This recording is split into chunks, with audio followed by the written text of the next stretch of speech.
Hello, and welcome to Convinced Catholicism, a place for all things Catholic.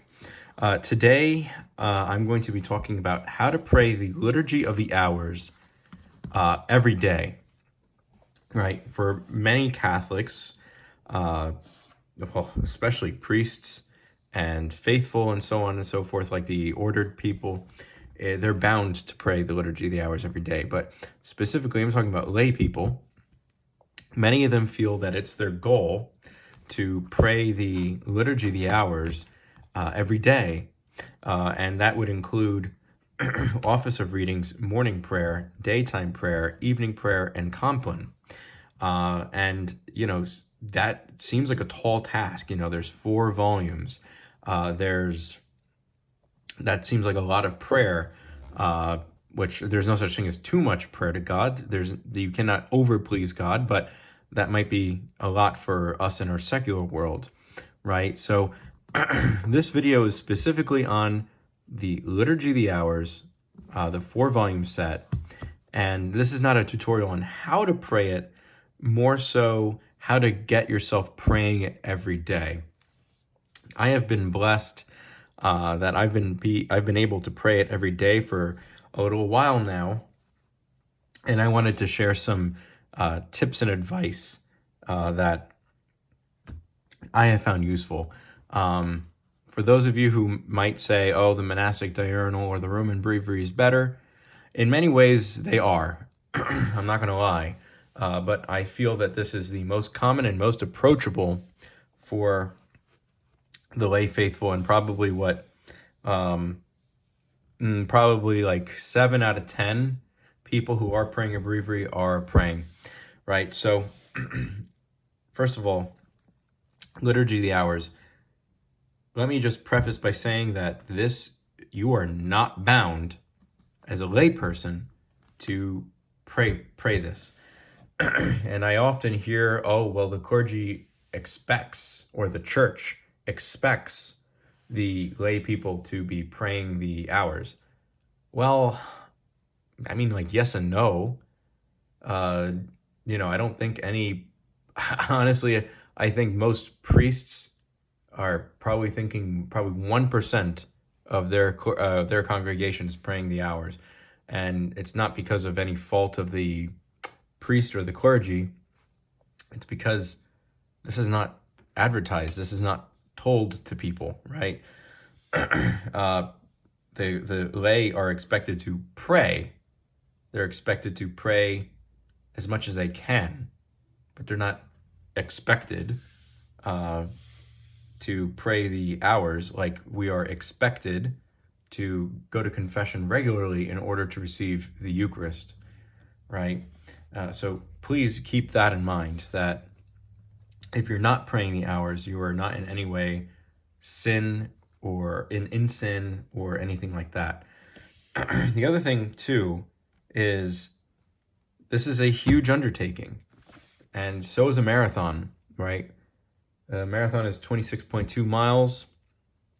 I don't know what that is in Eurobabble, but or the metric system, but you don't go off to a marathon without any practice. No one would ever expect you to run a marathon without training first.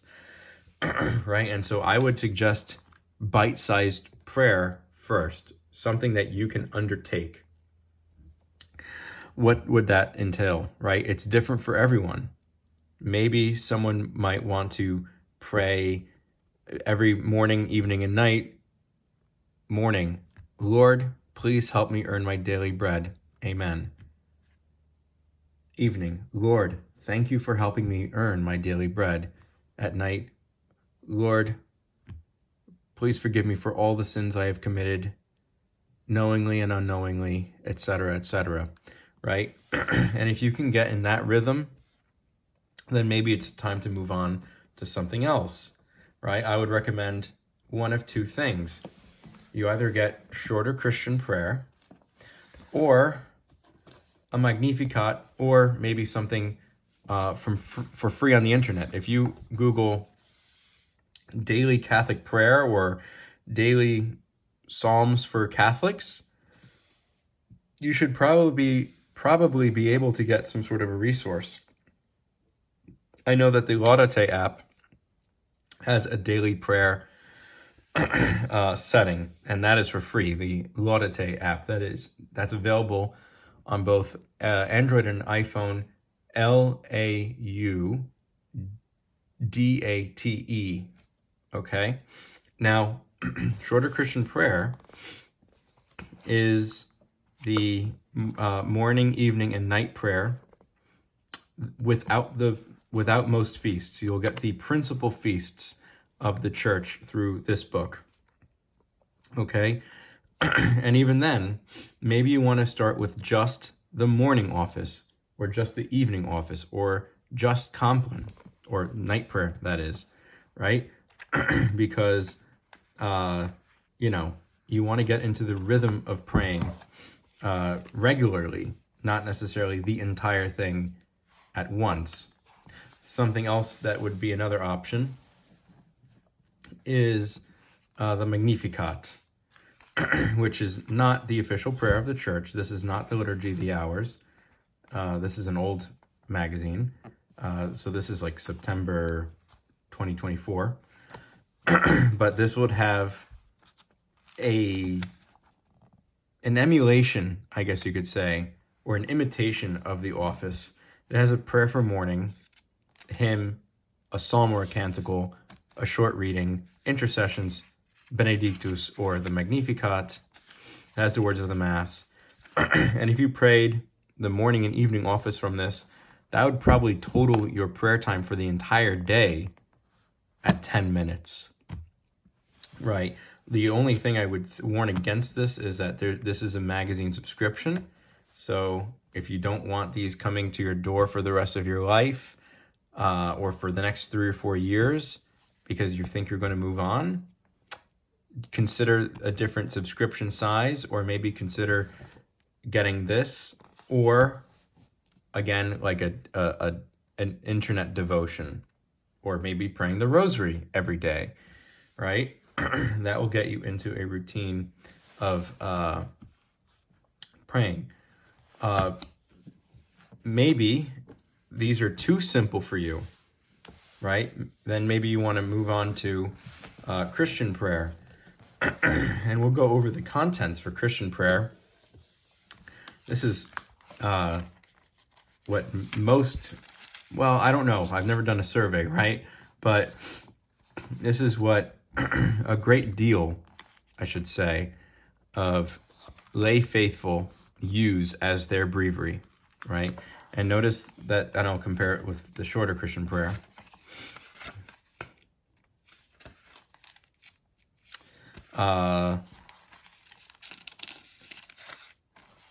Right, so here we have the proper of seasons. We have the 4-week Psalter, daytime prayer, night prayer, the proper of saints, which is the entire year, the commons, and then we have this little index here. Here we have morning and evening prayer, 4-week Psalter, night prayer, proper of seasons, proper of saints, which is just, again, the principal feast of the church. There's 12 feasts here. Office for the dead, and then that's it, right? So what this book is lacking or missing is the office of readings. And now I know it says office of readings here, but it's extremely limited. It doesn't really have a full office of readings. It's just a 4-week Psalter, so you'll get repetitive with that.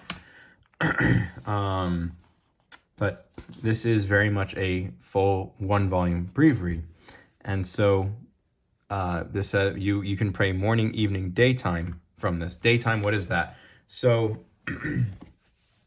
in the monastic church, there are the offices of prime, terce, sext, and none. What this book has done is not eliminated those prayers, although prime has been I guess you could say, put to the side. But you can optionally pray, and I'll show it to you, daytime prayer once, and that would sort of replace the other times that you would pray. So daytime prayer 994. So let's go to 994.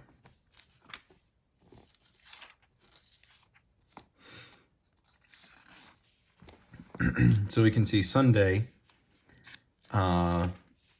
we have mid-morning, midday. So terce, sext, none.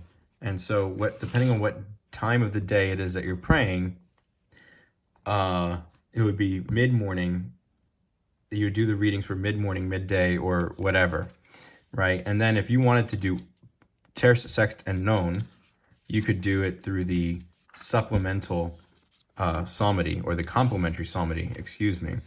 And so you can see here, Series 1 is mid-morning, Series 2 is midday, Series 3 is mid-afternoon, and then so on, right? So, and then, but to be fair, priests probably are only doing just the one daytime prayer in the day. So you can build yourself up with this. And by the way, you do not need to buy these books in order to be praying the Liturgy of the Hours.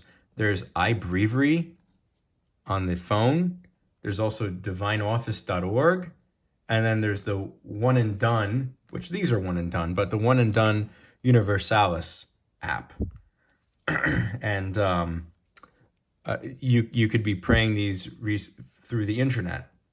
And the options that I mentioned, iBreviary and divineoffice.org, are 100% free to use. So again, you could be building yourself up with just praying one or two of these offices a day. Now let's get to the Liturgy of the Hours, right? And thanks be to God, I have been praying morning, office of readings, morning, daytime, evening, and night prayer every single day. Now, I have a job, I have a wife, and I have a kid. How do I do it? Well, I think a lot of people try to be praying these with alarms on their phone. So they might label, this is what I did for a long time. It did not work. I would stop praying in office.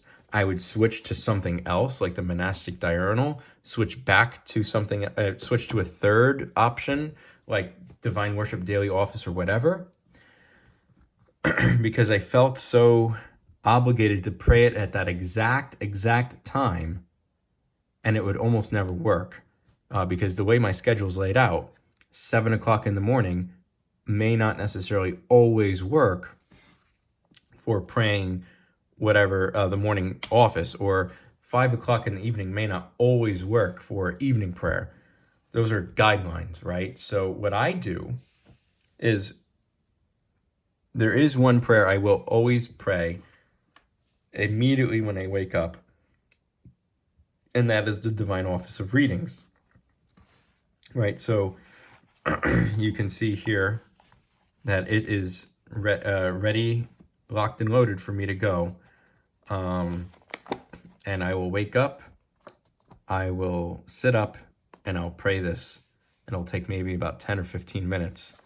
And then I tell myself, okay, I don't have time right now to pray the morning prayer, but I will set aside, but I look at my schedule and I say, okay, I have enough time to pray morning prayer thoughtfully at this time, right? So what I always do is I look at my schedule for the next day and say, all right, I'm going to put in time for morning prayer at this time, right? So I'm a teacher, and I have like a cycling schedule. And so I might have a break. My breaks vary. So I'll tell myself, all right, I definitely don't have time to pray it at 8 o'clock in the morning today because I have class, but that's okay. because my next break I know is going to be at this time or whatever, right? I think a lot of people with very good intention tell themselves and tell others, oh, create alarms on your phone or create alarms on your clock or whatever so that you could pray the same time every day. I don't think that works for a lot of people. I think that you need to look at your schedule day by day and determine, okay, I can do this at this time. And, and I also, you need to keep people in your life aware that you're praying in the office, right? Because it's been too many times where I'm visiting my family and I am telling myself, oh, like I tell myself when I get there 6:30, right before dinner, right before the family sits down for dinner for whoever's birthday, I'm going to sneak off and I'm going to pray the Liturgy of the Hours. You have to be transparent with your family and your friends or whatever that you're praying in the office, right? And so another thing too that you can do is that if you do have enough time, you can kind of string the offices together, right? So let's say you have a big gap, an hour long. You could string together morning prayer and then mid-morning prayer, one right after the other. And that's acceptable. That is a very common practice amongst those who are bound to the office. Because morning prayer probably takes about 10 to 15 minutes. Mid-morning prayer probably takes about 5 to 10. So easily within that hour-long break that you might have, or that 30-minute break that you might have, you could squeeze that. Well, I shouldn't say squeeze in, but you should be able to fit that in to pray it with a nice intention, right? And then here's the other thing, right? Let's say you miss daytime prayer or you miss night prayer or you miss office of readings or any other of the 5 offices. Don't sweat it, right? I'm talking to lay people. If you're bound, you're bound. And if you're bound, you will have the time, right? Priest schedules are very busy. They're frantic, but they're designed so that they could pray all 5 hours. Monastics and sisters, like nuns, they're doing a lot of praying and they will find the time. Lay people, you have a wife or a husband, maybe you have kids, you have a job, you have a social life. Set realistic examples, and God is not overly merciful, but he is endlessly merciful. The night before, look at your schedule, see where it fits. Maybe the night before or the very morning of, look at your schedule, see where it fits, and try to carve out that time. But again, there needs to be baby steps. If you're not praying anything right now, start off with very simple prayers. Our Father, Hail Mary, Lord Jesus, help me earn my daily bread, etc., etc. But maybe one day, God willing, you will be praying the Liturgy of the Hours and all the hours of it every day. I pray that you find it genuine in your heart to pray this, and please pray for me as I continue praying it every day as well. Be sure to like, comment, subscribe. Thank you very much, and God bless.